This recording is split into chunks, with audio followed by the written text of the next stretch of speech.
My daughter was writhing in a high fever, and there wasn't even money in the house to buy paracetamol. I thought I should go to my brother, who is said to be charitable. I reached the place where my brother had organized a grand celebration to enjoy his new car. Seeing my old blanket and torn slippers, wrinkles formed on my brother's forehead. With folded hands I said, "Brother, my daughter's condition is very bad, please lend me some money." He shouted angrily, "Have you come to spread bad luck on a happy occasion? Get out of here, I'll see later when I'm free." People's eyes were watching a spectacle of my poverty.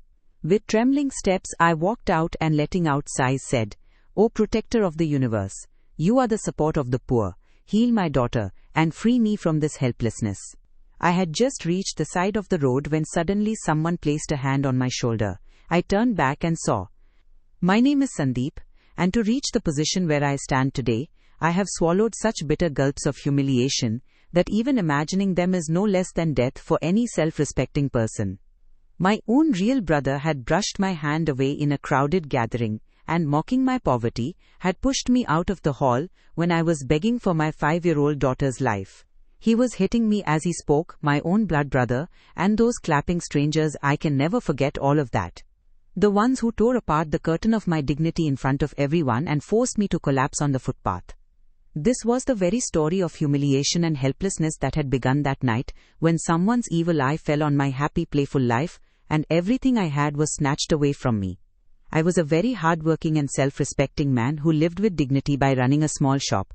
My shop itself was my whole world. Because of it, the hearth burned at home, and the needs of my wife Sandhya and daughter Sia were fulfilled. Life was going on very peacefully, and I was very happy in my small world. But then one such night arrived that turned my fate into a heap of ashes.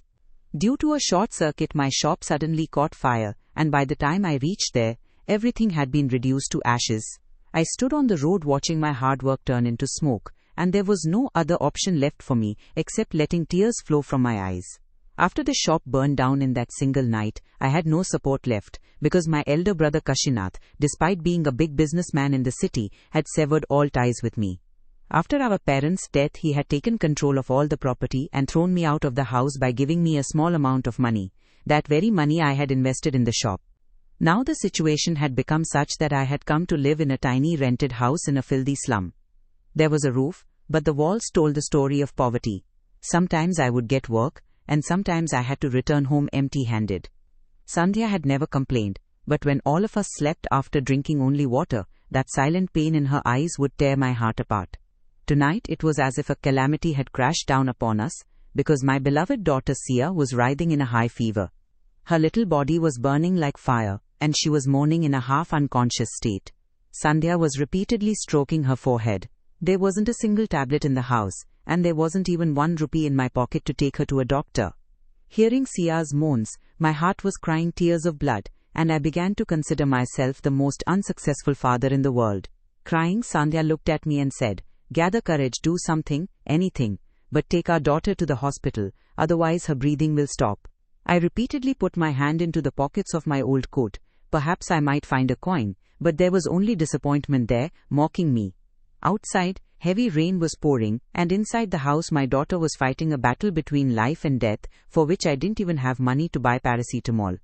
I gathered my courage and reassured Sandhya that I would arrange money from somewhere, she should just pray. At that moment there was no other option left for me except Kashinath, even though my conscience was stopping me from going to him. I knew that in the pride of his wealth, he would refuse even to recognize me, but a father's affection forced my feet to move. I remembered that today Kashinath had organized a grand party in a big hall to celebrate his new expensive car, where all the big people of the city were present. I wrapped my torn blanket around myself and put on my broken slippers and ran on foot toward that hall, because I didn't even have money for bus fare. The rainwater had made my clothes even worse, and I looked like a beggar, but in my mind there was only my daughter's burning body. I ran and reached near that hall, where the colorful lights seemed to be mocking me, and seeing the expensive cars, my courage kept weakening. I took a deep breath and, with trembling hands, moved forward toward the gate of that glittering world, where the biggest test of my life was waiting for me.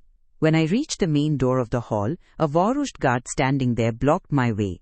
He looked at my torn blanket and broken slippers from head to toe, and said in a voice filled with contempt, "There is no place for beggars here." But I folded my hands and pleaded pitifully, "I am not a beggar. I am the younger brother of Mr. Kashinath who is inside." Hearing this, the guard laughed loudly and looked at his companion and said, "Look at this, now even these fakirs have started calling themselves relatives of the rich." I tried again and again to explain to him that my daughter was at the brink of death and that he should let me meet my brother just once, but he grabbed my arm and pushed me back. I barely saved myself from falling, and tears started flowing from my eyes, but I did not give up and stood in front of him again, because my daughter's breaths were waiting for me. This time perhaps the pain in my voice affected him a little. Maybe he wanted to get rid of me. He looked at me with contempt and said, "All right, you stand in a corner here. I'll ask the Sahib whether he even recognizes a trivial man like you." He went inside, and I stood outside, shivering in the cold, continuously praying to God that Kashinath's heart might soften. After some time he returned. There was still the same contempt on his face, but he signaled me to go inside. I went in with trembling steps, because I had to find a solution for my daughter. I saw Kashinath standing on a high stage, proudly showing his new car to everyone, and people were clapping joyfully. Hesitantly I moved toward him, and as soon as his eyes fell on me, a strange irritation and anger spread across his face. That anger froze me on the spot. He quickly came down from the stage and started coming toward me rapidly. The sound of Kashinath's footsteps felt louder to me than the beats of my own heart.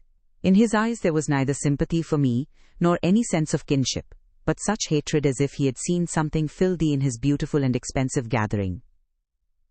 He grabbed my arm with such force that pain shot through my bones and pulling me to one side growled angrily in a low voice, "How did you dare to come here?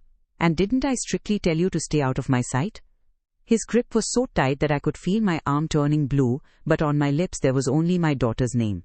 Gathering courage in a trembling voice, I folded my hands before him and pleaded, "Brother, I have come to you in utter helplessness, otherwise I would never have disturbed your happiness. But my daughter, Sia, is fighting between life and death. Her entire body is burning with fever." My voice was clearly audible in the silence of the hall, and the people standing around stopped their conversations and began to look at us, which made Kashinath's anger flare up even more. He flung my hand away and started speaking loudly so that everyone would hear and see that this man claims to be my brother. But look at his status. He is always following me around like a beggar, and today he has come here and cut off my nose. Everything about Kashinath was striking wounds on my heart, but remembering my daughter's innocent face, I kept enduring everything and continuously begged him for a loan, saying that I would work as a laborer and repay every single rupee, but for now at least give me some money to take my daughter to the hospital, otherwise. I felt as if my self-respect was being mixed into the soil, but a father's helplessness was heavier than every emotion. My broken slippers and the torn blanket soaked by the rain were in everyone's sight, and I felt that I had become a spectacle for everyone. But Kashinath did not care about any of this at all. He laughed loudly in mockery, a sound that echoed in my ears like a hammer, and he said, "People like you never learn to work hard. You always keep your eyes on others, earnings. And today, on such a big day of my success, you have come here and shown your inauspicious face and ruined everything." He completely ignored my pleading, took out his wallet from his pocket, pulled out a 100-rupee note, and threw it toward me in an extremely insulting manner, the way one throws a bone in front of a dog. That note spun in the air and fell into the mud near my feet. Growling, he said, "Take this and leave this place immediately, and never show me your face again, otherwise I will forget that we ever had or have any relationship." For me that 100-rupee note was not help, but a bargain of my honor, which my own real brother had openly made in a crowded gathering. So I looked at him one last time, perhaps hoping that he might feel at least a little compassion for his own blood. But there was only insensitivity on his face. He turned and signaled to the security guard saying, "Throw this man out, because my esteemed guests are being troubled by his presence." The guard immediately came forward and grabbed me by both arms and began dragging me toward the main door of the hall, and from behind Kashinath's party was rubbing salt into my wounds. The guard shoved me outside the hall onto the road so mercilessly that I fell face first into the mud, and my broken slipper slipped off my foot and landed far away in dirty water. The intensity of the rain had increased even more, and lightning was crashing in the sky, as if it were expressing the pain within me. Shivering, I somehow gathered myself and sat on the footpath by the side of the road, holding my head in my hands. My courage was now slowly draining away, and I did not know what answer I would give Sandhya when I returned home empty-handed. Her husband could not bring even a few coins for his daughter's life, and had returned carrying a bundle of humiliation. I covered my face with my torn blanket and began to cry loudly. My sobs were drowned out by the sound of the rain, but my heart kept complaining to God again and again, "Oh God, you see everything, and you alone are the last support of the poor." Looking up at the sky, I said loudly, "O Supreme Lord, my brother has turned into stone. In the intoxication of his wealth he has even refused to recognize me. But you are compassionate. Heal my daughter and free me from this helplessness." I sat there crying for a long time. Darkness had begun to spread everywhere, when suddenly I felt that someone had very gently placed a hand on my shoulder. Frightened, wiping my eyes, I turned back and saw an extremely respectable elderly gentleman standing in front of me. He was wearing a three-piece suit and had an umbrella in his hand. There was a strange calm and compassion on his face. His clothes showed that he too was part of that same party, but there was not that hatred in his eyes which I had seen in everyone's eyes inside. He supported me and helped me stand up, and in a very gentle voice he asked, "Son, I have been watching you for quite some time. Why are you sitting on the road like this and crying, and what happened inside that you were thrown out in this condition?" Crying and hesitating, I told him my entire story, that my 5-year-old daughter was fighting for her life in the hospital, and that my own real brother had pushed me out. That elderly gentleman's name was Prabhakar. He listened to everything calmly, and then a look of determination flashed in his eyes. He said, "Son, have courage. Because when all the doors of the world close, God opens a door, and now you are not alone. I am with you. I will come to your home with you." Prabhakar held my hand and took me to his luxurious car.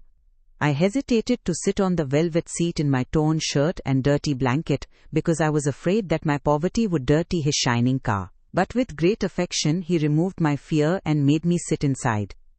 As soon as I sat in the car, for a moment I felt as if I was dreaming. Because just a short while ago I had been lying on this very road, humiliated, and now a man like an unknown angel was supporting me. The car turned toward the narrow, filthy lanes of the slum where my small house was. Throughout the journey I kept thanking God that He had heard my cry. When we reached in front of my house, the rain had stopped, but mud and filth were spread everywhere. Even then, Prabhakar did not care about his expensive shoes and stepped out of the car and entered my dilapidated house with me. Seeing the scene inside the house, my heart broke. Sandhya was sitting in a corner with Sia in her lap, crying, and Sia's eyes were red from the heat of the fever. Seeing me with that respectable unknown person, Sandhya was stunned. She did not understand what to say. But Prabhakar understood the delicacy of the situation and immediately stepped forward and placed his hand on Sia's forehead. Without wasting even a moment, he called his driver and said, "Hurry, lift this girl and take her to the biggest private hospital in the city. Her condition has become very serious."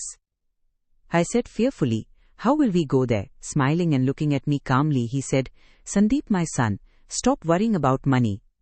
From today, this girl is my daughter too, and getting her treated is my responsibility." There was so much sweetness and trust in his voice that half of my worry ended right there. I signaled to Sandhya to quickly take a blanket because we had to leave. All of us got into the car, and the driver quickly turned the car toward the hospital. Throughout the journey, I kept holding Sia's hand and comforting her, telling her that everything would be fine now, and that God had sent a way for us. As soon as we reached the hospital, the authority of Prabhakar's personality worked. Otherwise, seeing my condition, they might not even have let us enter through the gate. At a single signal from Seth Prabhakar, Sia was laid on a stretcher and taken straight into the emergency ward. Sandhya and I stood helplessly in the corridor, looking at each other. In my mind, again and again, Kashinath's words were echoing, the ones he had spoken while mocking my poverty. After a short while, a nurse came out and told us that the child's infection had increased a lot, and that she would have to be admitted immediately, for which a large amount would have to be deposited at the beginning. I looked at Prabhakar. He was already standing at the counter. Without asking anything, he gave his card for all the hospital expenses and clearly instructed that there should be no shortage in the treatment, no matter how much money it took. I went near him, but I could not find words to thank him. Only tears were flowing from my wet eyes.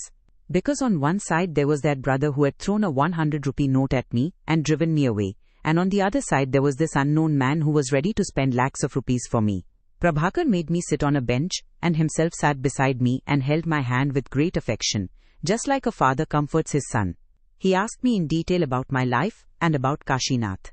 I told him everything truthfully, how after our parents' death, my brother threw me out of the house, and how after my shop burned down, I began wandering from place to place. He listened to everything quietly, and the expressions on his face kept changing, as if he had gone deep into thought. After a few hours of waiting, the doctor came out. Seeing the satisfaction on his face, my life returned to my body. He said, "Thank God you brought her at the right time, otherwise the fever would have reached the brain. Now the child is out of danger, and the medicines have started showing effect." Hearing this, Sandhya fell flat in a full prostration, and I too looked up at the sky and thanked my God, who had filled the heart of an unknown person with so much love for us. Prabhakar thanked the doctors and then turned toward me and said, "Sandeep, now you do not need to worry. God has ended your trial. Now your good days are going to begin." Sobbing, I asked, "Sir, why are you doing so much for me?" Taking a deep breath and looking into my eyes, he said, "Sandeep, I was at that party. I saw all the humiliation between you and Kashinath with my own eyes. Seeing your insult, my heart was bleeding." He continued, "I was going to do a big business deal with Kashinath, that is why I went to that party. I thought he was a successful and respectable man. But a man who can behave like this with his own real brother, and whose heart does not move for a little girl writhing in fever, how can he be my honest partner?" Hearing this, I was deeply shocked. Kashinath's pride had taken him to such a place where he had lost not only a brother but also a big business opportunity. I did not care much about him, because my daughter had been saved. For the next 2 days we stayed in the hospital. Prabhakar came every day to check on us, bringing food and necessary items himself, as if we were members of his own family. Sia's health had now improved a lot, and the glow had returned to her face. Seeing that, I felt that all the light of my life had returned. When Sia was discharged from the hospital, Prabhakar himself came to take us. Before leaving for home, he called me close and said, "Sandeep, I see honesty and the sparkle of hard work in your eyes. That is why I want you to start working as a supervisor in my factory from tomorrow." He did not just give me a job but also told me that there was no need to go directly back from the hospital to that small dilapidated house. "I have arranged a clean and good quarter near the factory for you, where you can live with your family with dignity." Tears came into my eyes again, but they were not of sorrow, they were of joy and gratitude. The very night on which I had reached the peak of humiliation, that same night God had opened the doors of honor for me. I kissed Prabhakar's hand and promised that through my hard work and honesty, I would prove that he had chosen the right person. Now, I did not feel ashamed of my poverty. Instead, I felt proud, because my God was with me. We moved into the new house. The house was small, but it had such peace in it that cannot be found even in palaces. Sia was now smiling and playing and preparing to go to school, and I went to the factory every day and worked with full dedication. As time moved forward, my bond with Prabhakar grew stronger. He entrusted me with many important responsibilities of the factory, because of which my salary also increased. On the other hand, I received news that Kashinath's condition had slowly begun to deteriorate. After Prabhakar refused, his credibility in the market had collapsed, and other big businessmen had also refused to do business with him. Kashinath had become so blind in his pride that he did not realize where his one mistake was going to take him. He was still splurging money on expensive cars and parties, but the roots of his business were being eaten away. One day, while I was sitting in the factory office looking through files, I learned from a familiar person from the old neighborhood that Kashinath had made an investment in a big place and had suffered a huge loss in it. I felt bad about his condition, but immediately that rainy night came to my mind when I was lying on the road crying and he had not even turned back to look at me. Then I realized that God's stick strikes without making a sound, and when he settles accounts, everything turns to ashes. Time was moving forward rapidly, and that peace and satisfaction had returned to my life, which I had never even imagined while wandering and getting beaten on the streets. Now, I was no longer that helpless, miserable Sandeep from the slum, whom anyone could insult and drive away. Now, I was known as an honest and hardworking supervisor in Prabhakar's factory. Sia had completely recovered. Every day she would return from school, learning new things, and would fill me with joy through her innocent words. The glow that Sandhya once had now returned to her face as well. With her skill, she had turned that clean quarter near the factory into a small heaven. Prabhakar often praised my work, and had begun to trust my honesty so much that he handed over many important financial responsibilities of the factory to me. God brought me out of that difficult trial with honor, and gave me that dignity, which my own real brother had once snatched away from me. My life had now started moving on a straight, bright path, where joy welcomed me at every step. I felt that perhaps God had given me this reward in the form of my daughter's prayers and the fruit of my patience. On the other side, the wheel of circumstances was turning mercilessly in the opposite direction. Kashinath's pride itself became the reason for his destruction.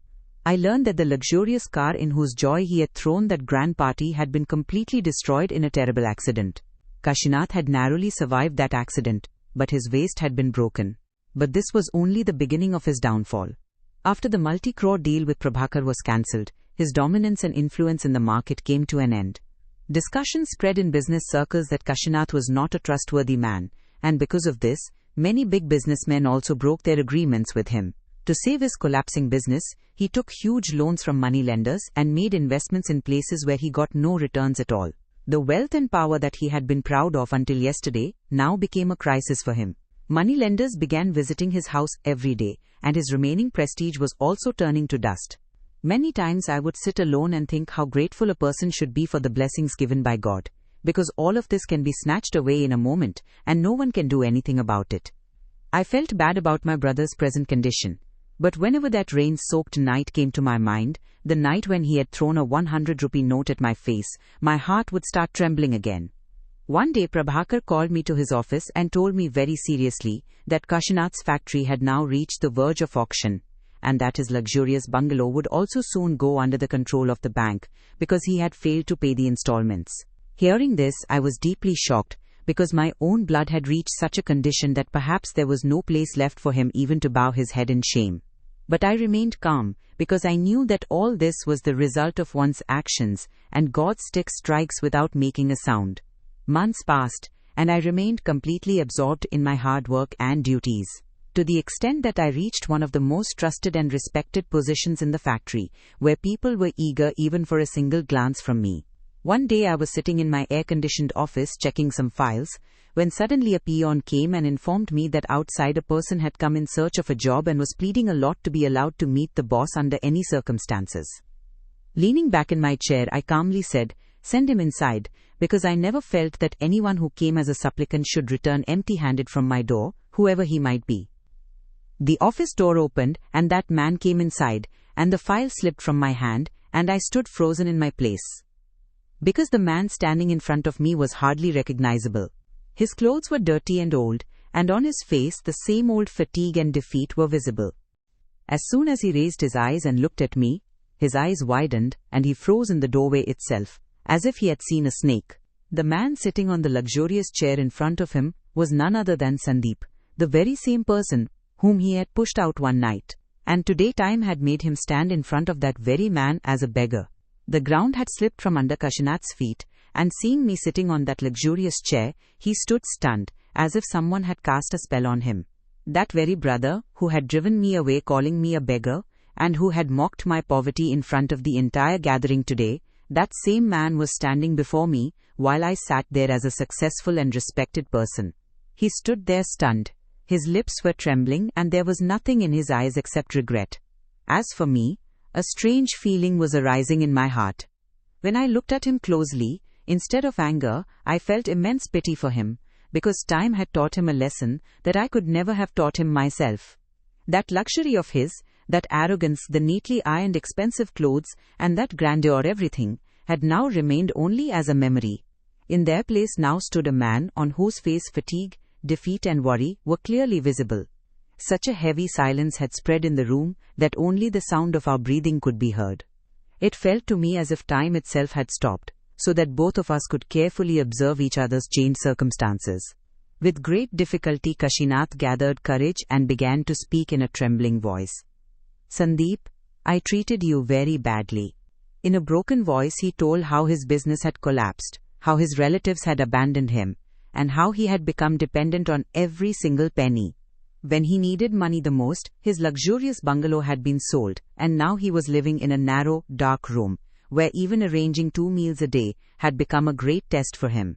He had come here in search of a job, and he had absolutely no idea that in the very same big factory from which he had once pushed me out with insults, I would be sitting there today.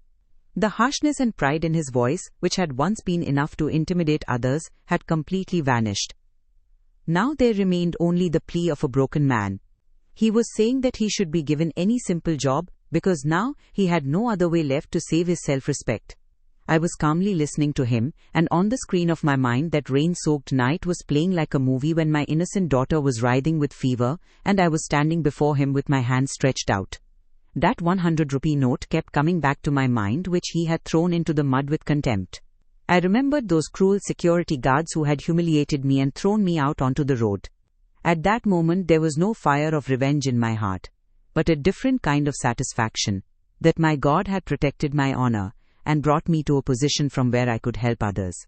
I stood up from my chair and looked toward the window, from where the workers in the factory could be seen working with full dedication.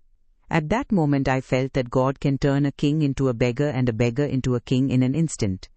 I turned and looked at Kashif, who was still standing with his head bowed looking at the ground, as if he was waiting for the biggest decision of his life, and had no courage left to look at me. I gestured for him to sit, but he did not move from his place. Perhaps the realization of his mistake was so intense that he did not have the courage to sit face to face with me. I told him that here only hard work and honesty are valued, and only the person who fulfills his responsibilities sincerely is given a place here, whoever he may be. Kashinath cried and said, "Sandeep, I have completely changed. I have realized that wealth comes and goes, but blood relations are a person's true earning." He was trying to ask me for forgiveness, but he began to sob and could not speak any further. Because of this, the anger in my heart melted away like ice. I consoled him and said, "First go home and come to the factory tomorrow morning. We will see what kind of work is suitable for you." He walked out backward, and I kept sitting in the chair for a long time, thinking about how strange life is, how it brings us to the very same place from where we once drove others away. That night I sat in my room for a long time, and my mind kept passing through all those bitter memories that had once completely broken me. Sandhya came and sat beside me. She recognized the unrest hidden in my eyes, because she knew how big a test it was for me to see my brother Kashinath standing before me as a beggar. She gently held my hand and asked, "Sandeep, what decision have you taken now? Will you be able to forgive him, or is that rainy night still fresh in your mind?" I took a deep breath and told her, "If I do not forgive him, then what difference will remain between me and him? Because God has given me everything without any reason." I explained to Sandhya that the same God who lifted me from the footpath and placed me on this chair now expects from me that I should treat his people the same way he treated me. We both decided that tomorrow, when my brother comes to the factory, we will welcome him not with hatred but with the love that our parents had taught us. Because blood relations are never dependent on circumstances. After taking this decision, the burden on my mind became lighter, and after many years I slept deeply, because I had bowed my ego before the will of God.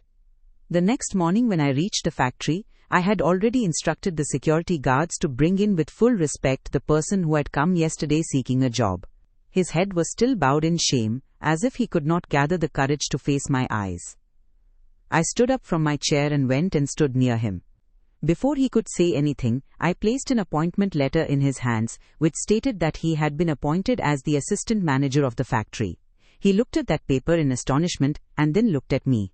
Tears began to flow from his eyes, because he was probably expecting some simple labor job, but I had given him a position according to his capability. In a trembling voice he said, "Sandeep, I am not worthy of this honor. I treated you in a way that even an enemy would not, and even today you call me brother." I held his hands, made him sit on the chair in front of me, and said, "Brother, that time has passed. I do not want to remember it. Because true wealth is not money, but that mental peace which we get by living among our loved ones." Brother Kashinath began to cry loudly.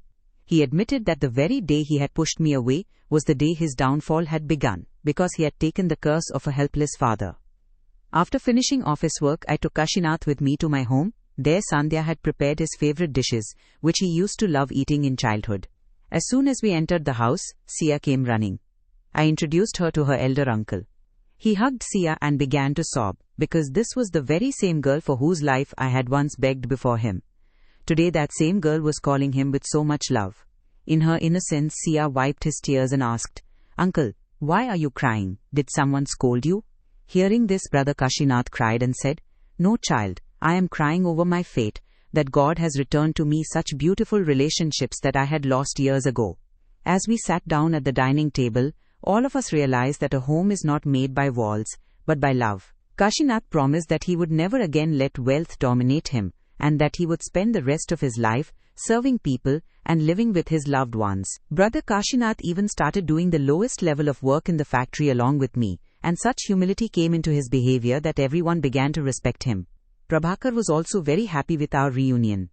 One day he told me, "Sandeep, you have proven that the bond of humanity is the greatest, and the one who has the courage to forgive is the truly rich person."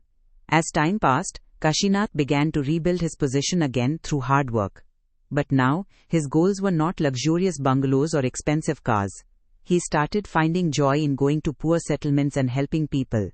Whenever I look out through the factory window, I remember that rainy night which, though extremely dark, filled my life with light.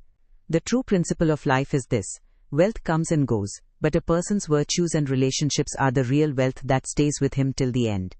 We two brothers once again came together, just like we used to be in childhood. The wealth that had created distance between us for years was no longer standing in between. When God tests someone, there is always a big reason hidden behind it. The result of my test was such that I got my brother back, and his pride ended forever. If you liked today's story, please like the video, share it with friends, and if you have not yet subscribed to our channel, please do so. We will meet again tomorrow with a new and interesting story.